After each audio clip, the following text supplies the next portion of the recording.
बिस्मिल्लाहिर्रहमानिर्रहीम। अस्सलाम वालेकुम नाज़रीन, आप यूट्यूब चैनल देख रहे हैं। मैं इमरान ख़ान हूँ।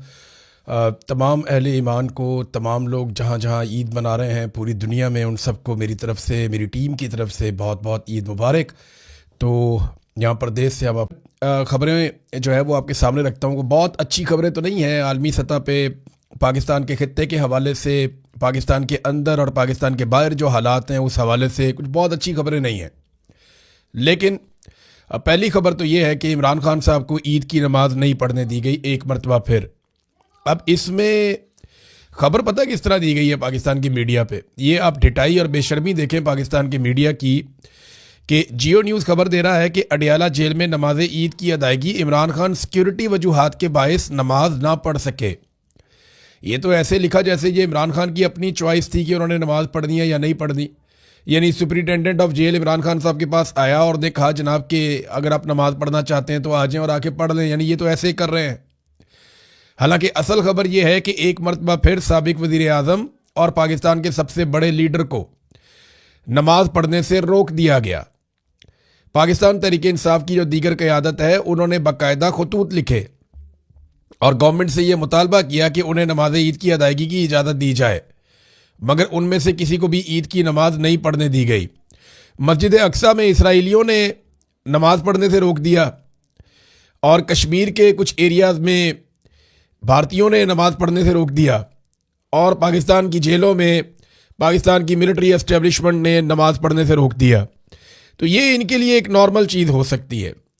अब नाज़रीन, शिया उलमा इकराम की एक बड़ी तादाद लगातार आसिम मुनीर साहब के सख्त रवैये के ख़िलाफ़ एहतजाज कर रही है। बार बार उनके बयानात सामने आ रहे हैं और इक्का दुक्का लोगों को एस्टेब्लिशमेंट ने दबाव में लिया है और उनको दबाव में लेकर ताहिर अशरफी टाइप के बंदे या मुफ्ती मुनीबुर रहमान साहब के टाइप के बंदे, उन्हें दबाव में लेकर उनसे बयानात, लिखे लिखाए बयानात उनको देकर उनसे पढ़वाए जा रहे हैं।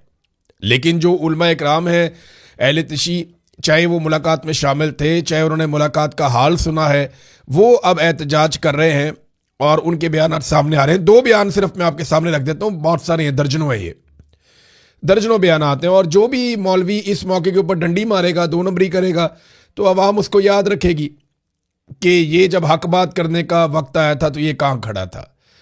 तो यहाँ पे एक स्टेटमेंट जो है ये आया है जनाब अल्लामा सैयद सब्तैन हैदर सब्ज़वारी साहब का।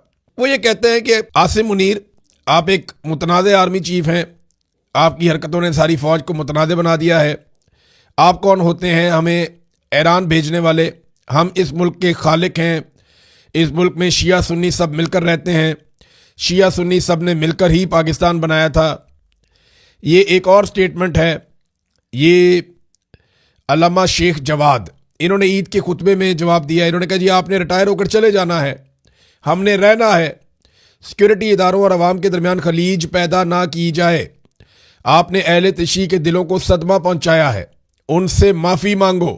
ये सकरदू में इन्होंने ईद की नमाज पे खिताब किया है। तो ये मैंने आपके सामने सिर्फ दो उलमा इकराम रखे हैं, बहुत सारे और जय्यद उलमा इकराम जो अहले तशी हैं। अच्छा, मैं हैरान हुआ हूँ कि ऐसा कभी ज़बरदस्त मौक़िफ़ हमने किसी और फ़िरके के उलमा इकराम की जानिब से नहीं देखा था। मैं सुन्नी मुसलमान हूँ, कहानियाँ तो हमने बहुत अजीब अजीब सुनी थी, लेकिन हमने तो ये देखा हमेशा कि जब भी कभी मौलवियों के खड़े होने का वक्त आया, मौलवी लेट गए। यानी तहरीक लब्बैक के ऊपर जुल्म होता है तो हमारे सुन्नी मौलवी जो हैं वो किसी के मुंह से चूं तक नहीं निकली, किसी ने पूछा भी नहीं वो जुल्म किधर हुआ। आज तक कोई पूछ ही नहीं सका कि वो साद रिजवी किधर गया, उसका भाई किधर गया, कोई भी नहीं पूछ सका। बल्कि मुफ्ती मुनीब जैसे बंदे, ताहिर अशरफी जैसे बंदे जो हैं वो उसके जवाब घड़ रहे थे और आज भी चुप करके बैठे हुए हैं। मसाजिद को ताले लगा दिए गए, सख्त जुबान इस्तेमाल की, बार बार किया गया। लेकिन यहां पे हमने देखा कि दरबारी मौलवी बहुत बड़ी तादाद में। लेकिन जब हमने उधर देखा तो उधर एक सख्त लहजा और तौहीन आमेज गुफ्तगू आर्मी चीफ की जानिब से मुबैना तौर पर जब की गई तो शिया उलमा इकराम की अक्सरियत खड़ी हो गई। उन्होंने साबित किया कि 25-25 हज़ार के वजीफे जो हैं वो, यानी इधर तो 25-25 हज़ार के वजीफे भी लगे हुए हैं। तो ये अब सबको सोचना पड़ेगा, उलमा इकराम जो हैं उनके ऊपर दीन की बड़ी भारी जिम्मेदारी आयद होती है। उन्होंने कौम को बताना है कि सच क्या है और झूठ क्या है। उन्होंने कौम को सही और गलत के बीच में तमीज़ करनी सिखानी है। और अगर वो खुद डरे रहेंगे, सहमे रहेंगे इस वजह से कि कोई उन्हें मार देगा या कोई उनकी नौकरी छीन लेगा या कोई अपने इख्तियार को इस्तेमाल करके उनको जेल में डाल देगा, तो इस खौफ के साथ तो वो तबलीग नहीं कर सकते। बहरहाल यहाँ पे उलमा ने काफ़ी रेजिलियंस शो की है। अब नाजरीन, एक और जो खबर है वो खामनेई और ईरानी सदर की जानिब से, और ये इम्पॉर्टेंट क्यों है ये मैं आपको बताता हूँ। देखिए, ये मामला शुरू होता है पाकिस्तान की नीयत। पाकिस्तान के फील्ड मार्शल ने शहबाज शरीफ के साथ मिलकर, क्योंकि तीसरे किसी को तो पता ही नहीं है, इन्होंने सऊदी अरब के साथ एक दिफाई मुआहदा किया है। ईरान को पता है कि वो दिफाई मुआहदा क्या है, और ईरान नहीं चाहता कि पाकिस्तान ईरान के साथ किसी लड़ाई का हिस्सा बने। अब इसमें इस मौका पर जो एक स्टेटमेंट मुश्तबा खामनेई का स्टेटमेंट आया, उन्होंने कहा कि ईरान अपने मशरकी पड़ोसियों को बहुत करीब समझता है। उन्होंने पाकिस्तान का नाम लेकर कहा कि यह मुल्क उनके वालिद आयतुल्लाह अली खामनेई का खास पसंदीदा मुल्क था। यानी जो आयतुल्लाह अली खामनेई शहीद हो गए, उनका पसंदीदा मुल्क पाकिस्तान था। ये बात उनके बेटे मुश्तबा खामनेई ने कही है। इस मौका पर क्यों कही, आप सारे समझ सकते हैं कि पाकिस्तान को इस लड़ाई के अंदर उतारने के लिए तैयार किया जा रहा है, और ये चंद लोगों का फैसला है, बंद कमरों का। पाकिस्तानी कौम से तो पूछा ही किसी ने नहीं, ना पार्लिमान से पूछा, ना कैबिनेट से पूछा। वैसे भी हुकूमत जाली है, तो वो लड़ाई में उतरने वाले। ईरान भी इस बात को जानता है, तो उन्होंने बताया जनाब हमारी हकीकत तो ये है कि हम आपसे लड़ना नहीं चाहते, या हम तो आपको पसंद करते हैं।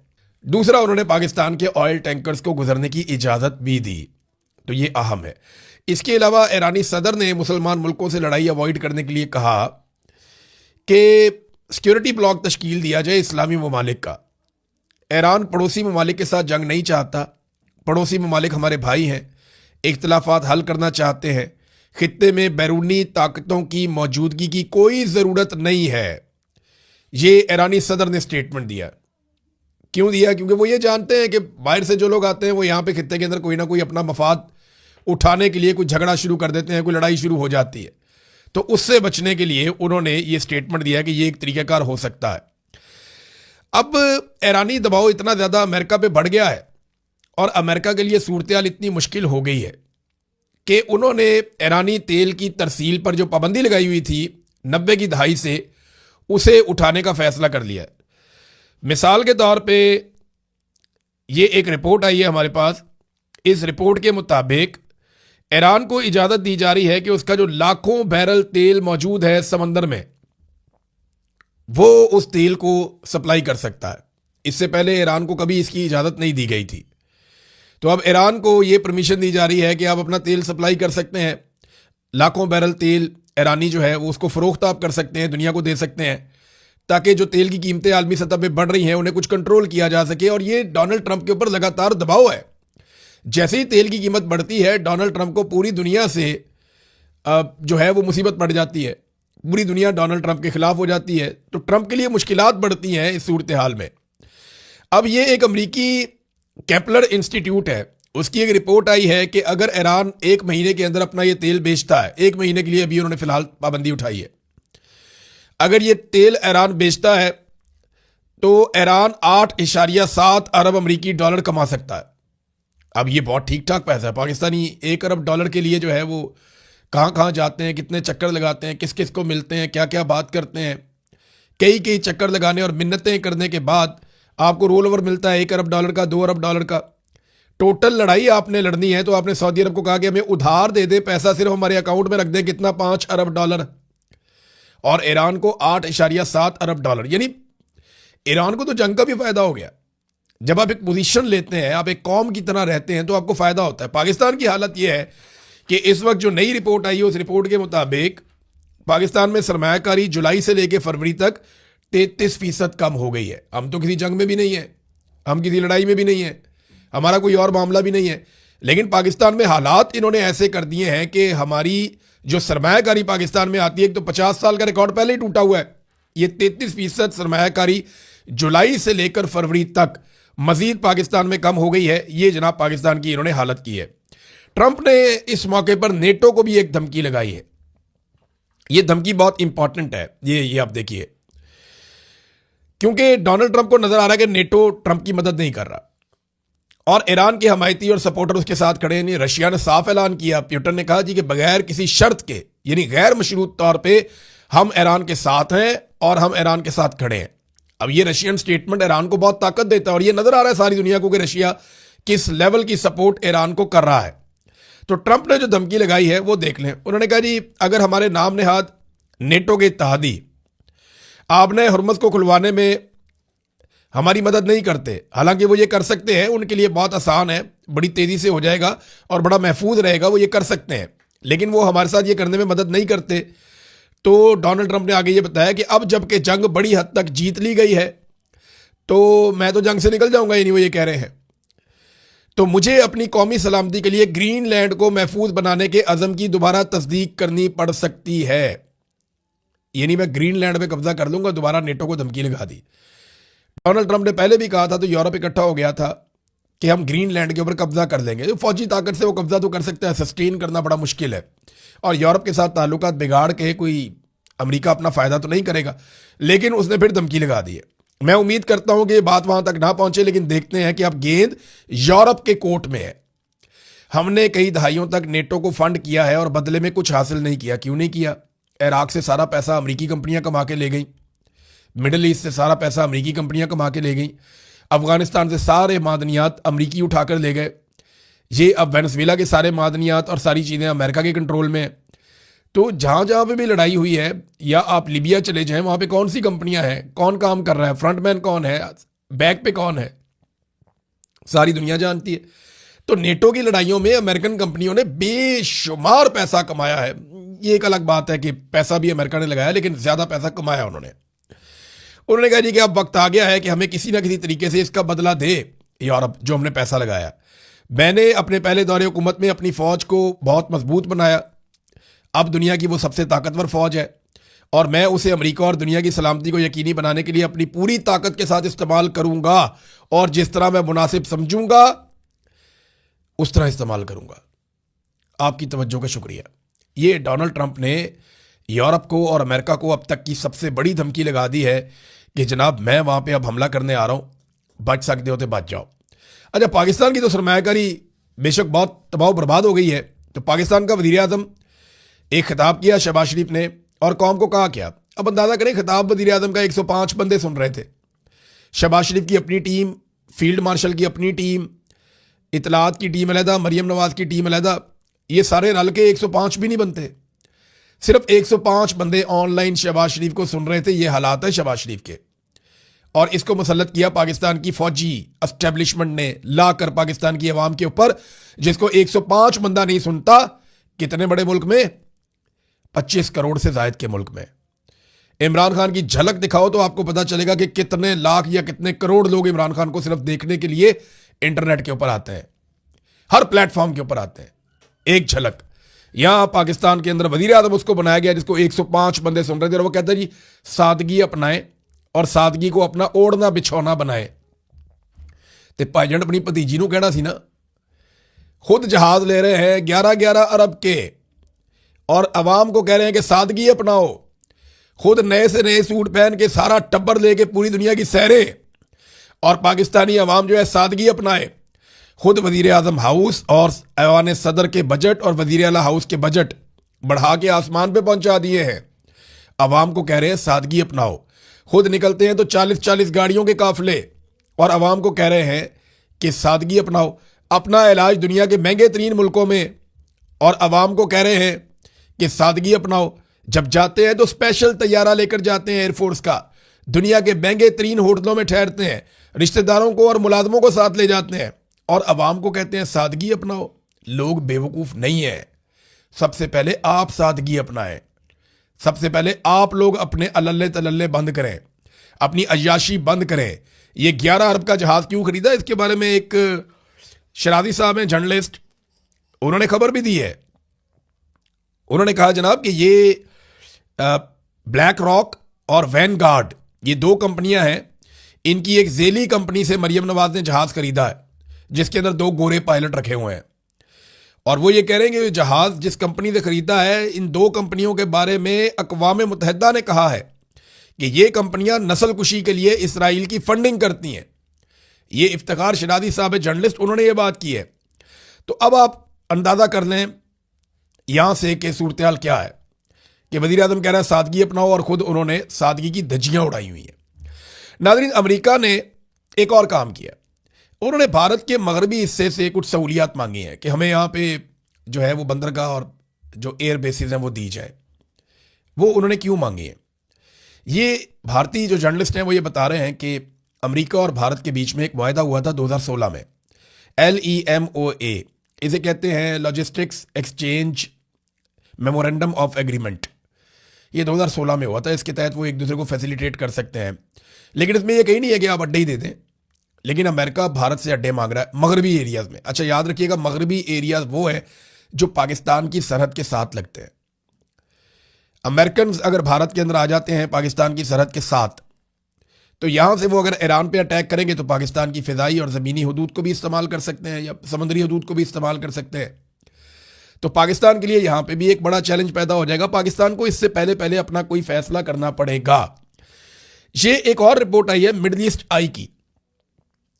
मिडल ईस्ट आई की रिपोर्ट ये बताती है कि सऊदी अरब और यूएई, इन्होंने अब ये फैसला कर लिया है कि अमेरिका को बाकायदा एलानिया अड्डे दे दिए जाएंगे।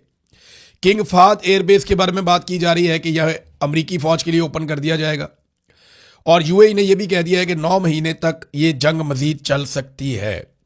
अब आप अंदाजा करना कि अगर अरब ममालिक खुलकर ईरान के खिलाफ अमेरिका को ओपनली अड्डे दे देंगे, पहले इससे खुफिया कार्रवाई हो रही थी, लेकिन अगर ओपनली दे देंगे तो फिर ईरान का अटैक बढ़ेगा और पाकिस्तान इस लड़ाई में इसलिए जाएगा कि अरब ममालिक पाकिस्तान को बुलाएंगे और पाकिस्तान ने अरब ममालिक के पैसे देने हैं।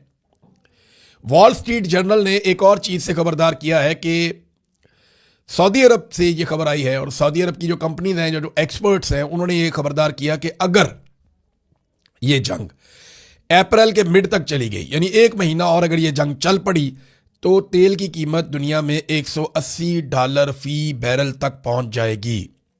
और ये बहुत ज़्यादा कीमत है, बात आप याद रखिएगा, ये कोई छोटी कीमत नहीं है। $180 फी बैरल तक तेल की कीमत पहुंच सकती है। ईरान के लिए सबसे इंपॉर्टेंट क्या है? Chain of command. मैं बार बार आपको ये कहता हूं कि उन्हें चेन ऑफ कमांड बरकरार रखनी पड़ेगी और यही उनके लिए सबसे अहम चीज़ है। आखिर में मैं सुहेल अफरीदी का एक स्टेटमेंट आपको इसलिए पढ़ के सुनाऊंगा कि पाकिस्तान के अंदर ना सारे मसाइल की जड़ यही है कि इमरान खान को जेल में रखा हुआ है। पाकिस्तान की मिलिट्री एस्टेब्लिशमेंट अपनी बका के लिए इमरान खान और पाकिस्तान की बका को दाव पे लगा रही है।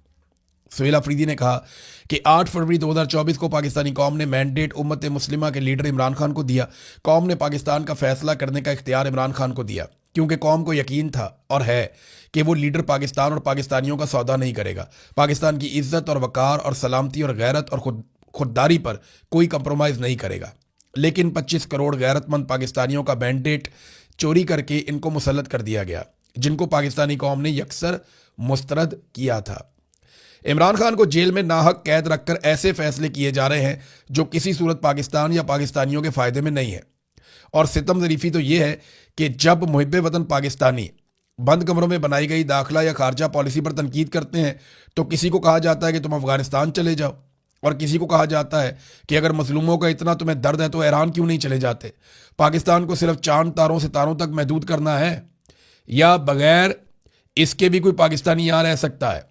ये चांद सितारे तारे इशारे जो वर्दियों पे लगे होते हैं ना, ये उसकी बात है। मेरे ख्याल में नुकसान पर नुकसान हो रहा है, लेकिन उन्होंने कसम खाई हुई है कि अपनी नाकाम पॉलिसीज़ पर नज़रसानी नहीं करनी, इख्तिलाफ राय की कदर नहीं करनी, कौमी यकजहती की तरफ नहीं जाना, हकीकी जमहूरियत की तरफ नहीं जाना, इंसाफ का जनाजा निकालते रहना है, आइन और कानून को घर की लौंडी बनाकर रखना है। बदकिस्मती से पाकिस्तान के फैसले वो कर रहे हैं जिनके असासे, जायदादें, कारोबार और मुल्की और अपना मफाद मुल्क से बाहर है। उन्होंने कसम खा ली है कि पाकिस्तान को सियासी और माशी इस्तेहकाम की तरफ नहीं लेकर जाना। ये चंद लोग खुद को अकले कुल और 25 करोड़ पाकिस्तानियों को जाहिल और बेवकूफ़ समझते हैं। अकलमंदो, जिस तरह आप मुल्क को लेकर जिस तरफ जा रहे हैं वहां से वापसी फिर नहीं होगी और ना ही कोई ऑप्शन बाकी रहेगा। रुक जाओ और होश के नाखून लो। अगर गलत पॉलिसीज पर तनकीद करने वालों को मुल्क से निकाल दिया जाएगा तो फिर 25 करोड़ में से सिर्फ चंद बूट पॉलिसी ही बाकी रह जाएंगे, जिनको मुल्क चलाना नहीं सिर्फ बूट चमकाना आता है। पाकिस्तान इस वक्त क्राइसिस में फंस चुका है। इस सूरत हाल से मुल्क को सिर्फ इमरान खान निकाल सकते हैं। होश और अक्ल से काम लो और मैंडेट इस लीडर के हवाले करो जिसको पाकिस्तानियों ने पाकिस्तान के फैसले करने का इख्तियार दिया है। पाकिस्तानी कौम तैयारी करे, अब इमरान खान का मजीद जेल में रहना पाकिस्तान के लिए नाकाबिल तलाफी नुकसान का बायस होगा। अब इमरान खान साहब की रिहाई नागुज़ीर है, इसके लिए हर पाकिस्तानी को अपना किरदार अदा करना होगा, क्योंकि ये पाकिस्तान, पाकिस्तानियों और आने वाली नस्लों की बका का सवाल है। देखें, तहरीक तो चलने वाली है और ये कोशिश तो करेंगे, एस्टेब्लिशमेंट कोशिश करेगी दरार डालने की, लड़ाई करवाने की, और तहरीक ना बन पाए नौजवानों की ख़ास तौर पे। और सुहेल अफरीदी और उनकी टीम, जो मेरे पास इंफॉर्मेशन है, ये कोशिश करेंगे बहुत बड़ी तादाद में नौजवानों को इकट्ठा करने की। देखते हैं कामयाब कौन होता है। ईद के बाद नया राउंड शुरू होने वाला है। अब तक के लिए इतनी, अपना ख्याल रखिएगा, अपने चैनल का भी। अल्लाह हाफ़िज़।